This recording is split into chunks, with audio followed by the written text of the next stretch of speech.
मौला अली के दौर का वाक़या है। एक शख्स ने अपनी ज़ौजा को छोड़ दिया, बच्चों को छोड़ दिया और वो चला गया बयाबान में। मौला अली की हुकूमत उस वक्त मौजूद थी, चौथी खिलाफत चल रही थी।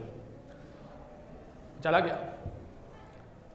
उसके भाई ने कंप्लेन की मौला अली से कि अपने बीवी बच्चों को उससे छोड़ दिया है, बयाबान में चला गया है, टाट का लिबास पहनता है, सुतली का लिबास पहनता है वो। और जब मैं उससे कहता हूँ कि ये क्या हालत बना के जौ की रोटी खाता है, मैं उससे सवाल करता हूँ तो कहते हैं कि अली भी तो यही करते हैं, अली भी तो यही करते हैं, ये जवाब देता है। अली एक मरतबा चले उसके पास बयाबान में, उससे सख्ती से पेश आए, उससे कहा कि तूने क्या हालत की है?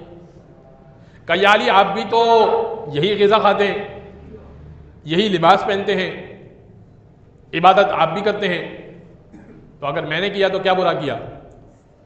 इमाम ने मार्कतुल आला जुमला कहा। इमाम ने कहा कि मैं इमाम हूं और मुझ पर यह जिम्मेदारी है कि उम्मत के ज़ईफ़ तरीन शख्स के एतबार से अपनी ज़िंदगी को गुजारूं, कमज़ोर तरीन शख्स के एतबार से ज़िंदगी गुजारूं कि वो ये सोचे कि मेरा इमाम भी तो ये खाता है, मैं क्यों शर्म करूं? ये मुझ पर जिम्मेदारी है कि अल्लाह ने तुझे इतना माल दिया है, इतना रिस्क दिया है, अच्छा लिबास तू पहन सकता है, और अपने घर वालों को तू क्यों भूल चुका है? मैंने तो अपने घर वालों को नहीं भूला।